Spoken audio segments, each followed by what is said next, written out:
Hey, and welcome to Trail Trials, the video review section of iRunFar.com. My name is Travis Liles, and in this video we're going to take a look at the Highgear XT7 ALTI-GPS wrist top watch.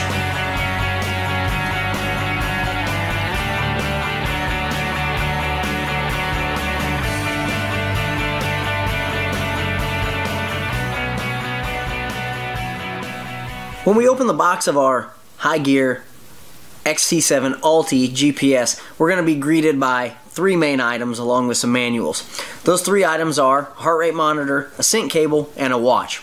Let's start off by looking at the heart rate monitor. So this device is, I think, what you would consider a more classic style of heart rate monitor, where you have the larger piece in the middle with kind of your guts with a user replaceable battery, kind of long and rectangle in shape, and then moving out to these more hard rubber, I guess, sensors that are on the side. So it would have been nice if this would have been maybe a little bit smaller and a softer fabric all the way around, but it wasn't, and this still worked fine, still was able to capture heart rate, and felt like it worked as advertised in terms of being able to get heart rate data. You're also going to get a charging and a sync cable. This is USB plug, obviously on one end, so you're going to be able to plug that into your computer. There's PC-only software, at least on the download, and I'll give you a look at that. This is a device that's going to clamp onto the back of the watch. There are 4 pins on the back of the watch. There's 4 pins in here, along with a tooth and then a little indentation, and that's going to allow that to clip on. A little tricky sometimes, but if you move it around, you'll end up getting it. This is going to allow you to synchronize your settings also. So there's settings we can make on the computer, there's settings we can synchronize on the watch. We can back up those settings, and we can also restore those settings if the watch resets or something along those lines. We can bring all those back, which is nice, and again, we'll take a look at that. The main thing, though, of course, is the watch. From a structure standpoint, I would say this fits in line with what I would consider a medium-sized watch. So if you're a medium-sized sports watch, it's not a super thin and light device, but you have a rechargeable battery, you have GPS, you have barometric pressure or a barometer, you have an altimeter inside of this. So you've got a lot of guts in here that are doing things, and because of that you have a little bit thicker size. Though I would say, in terms of comparing it to, say, other watches that have barometric pressure and altitude, this isn't a whole lot bigger, and in fact it's probably even smaller than some of those on the market. In terms of how it's going to be on your wrist, because it doesn't have any, we'll call it, offensive views of like a large antenna poking off of one side or a big square type look, you could use this as a regular watch, and because it syncs up via GPS, you could even go to different time zones, literally change that, and you're back up and running. Other specs. This watch has a 100-hour chronograph. So what I really like about this is the ability to have a watch that will go from both being able to do things like time and distance, as well as, if I just want to use this as a stopwatch and not use GPS, I can do that.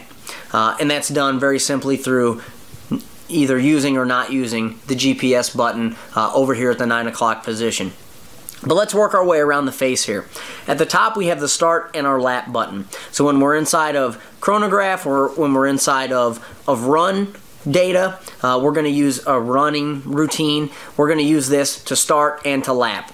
We can also auto lap at various intervals. We can set that again on the watch, or we can set that on the computer, or we can just manually lap it when we want to. In the middle we have stop and save. So obviously if we want to stop our exercise, we're going to do that here, and when we hold that button down, that's going to save that exercise. At the very bottom we have a view and an OK button. So based off of what we're looking at, so here we're on the main screen with the watch, we can change our view, we can have the seconds, we can have the day, we can have the weather, we can have lots of different things show up on here when we're using that. And as we explore different modes, through our mode button over here, we're going to be able to change those views inside of each mode. So we're always coming back to these. And then the other things that the start, lap, stop, save and the view and OK button are going to do is inside of a menu system. So say we want to make a setting change, we're going to toggle up and toggle down that list through here, and we're going to verify or turn that on and off or select that item by using the OK button. So pretty simple navigation. So when we're looking at mode, this watch really works in a linear fashion. So we're on time and then we're on run. So based off of what's happening, you can see that we get indoor or GPS. If we were to choose indoor, instead of GPS, we're not going to turn our radio on. Doesn't have to be used for indoor, but obviously that's what it's telling us. Once it finds its signal, which it just did, it's going to tell you how much available memory it has. So we had 60 hours of memory available on the watch. And then it's also going to tell you how much battery life that you have. So we're, I think, 90 to 100%, and the watch is clear of any exercise data. Based off the fact that our GPS is on, so when we went to mode, we went to run, GPS is on, we're going to be presented with some various screens here. So in this one, we're going to have total running time, we're going to have distance, and then we're going to have our speed or our pace. This is run, so we're going to get pace down here at the bottom. If GPS wasn't turned on, we would just get a simple chronograph and lap, so that we would get those two options as part of the watch. So it's dynamic in that if that radio is turned on, you're going to be able to use it. As we move through, we have chronograph. So again, this is going to share some of the features. We'll just say indoor.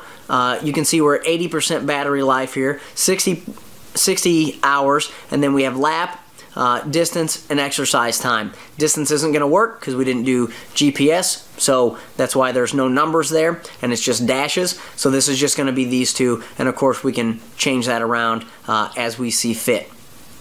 Heart rate monitor, we can go in if we're going to use it. Obviously that's going to turn on, and we're going to be able to see what our heart rate. Route, I really like this one here. Once I've gone out and run, I can go back to this route feature and use this as kind of a breadcrumb to get back to where I started at. So a really good way if you're in an unfamiliar place of being able to get back to your start point. We also have our barometer, which we can set. So if we're going to be wearing this and we're somewhere we're worried about weather sneaking in on us, we can set our current barometric pressure, we can set our weather conditions, and if that drops, we're going to get some ideas as to what's going on.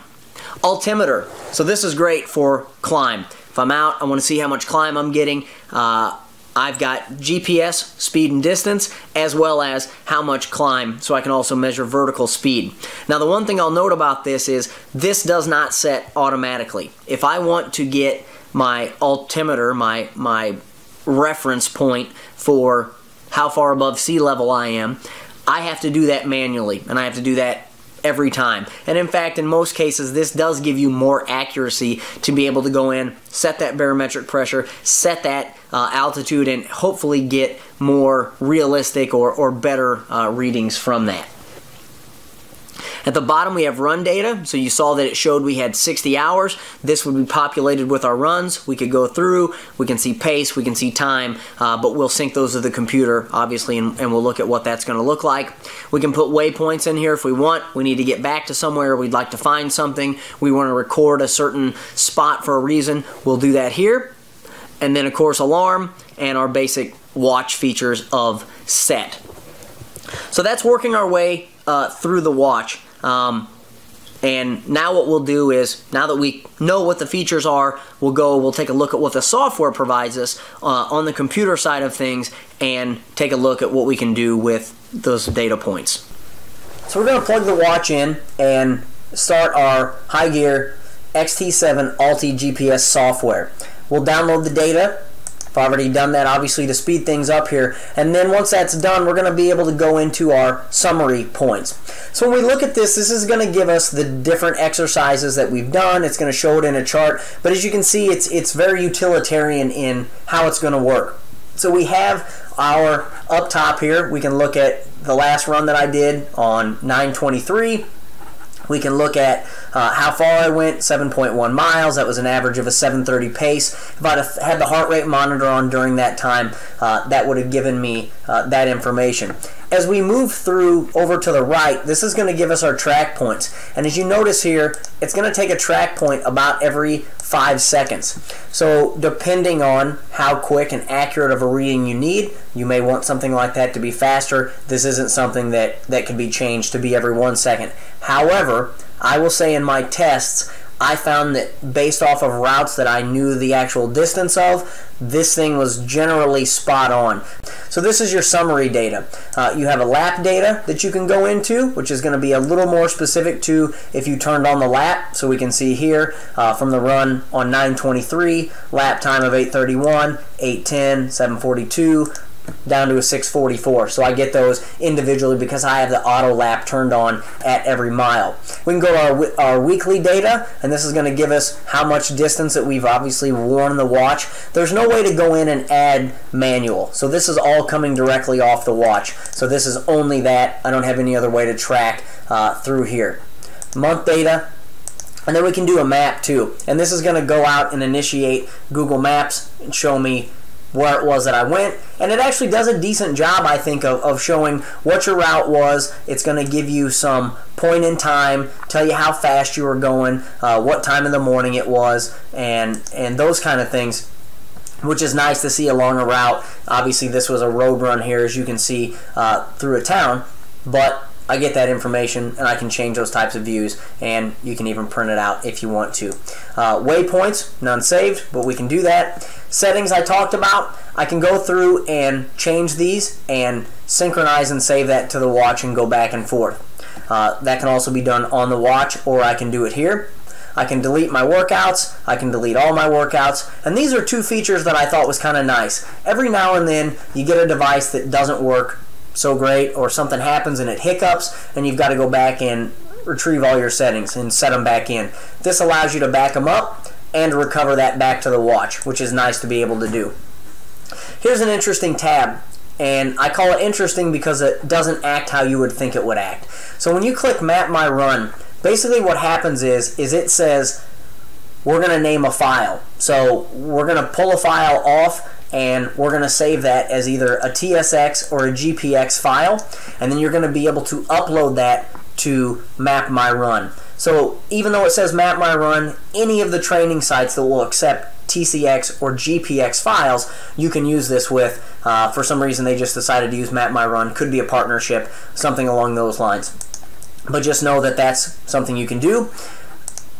And then also you have download, where we already showed that, and that was on the very splash screen. You can click that. That's going to initiate the same thing to pull the data off of the watch, and then our home tab is going to take us back. So what you can see is that this is pretty basic in terms of features that are available. The watch does a lot of great things. However, you're going to want to use the watch probably more than you'll use the software, and maybe even use a different software package online in conjunction with the device to really get the most bang for your buck. In closing, the XT7 has really become my go-to watch any type of training that I'm doing. It's small enough that it's not cumbersome. It allows me to track speed and distance, so if I'm just out for a road run or on my long weekend runs when I'm hitting the trails and I'm out there for a while and I want to know how much climb I'm getting via altitude. I've got barometric pressure available, so I can keep an eye on the weather and, you know, pull that shell out if I need to.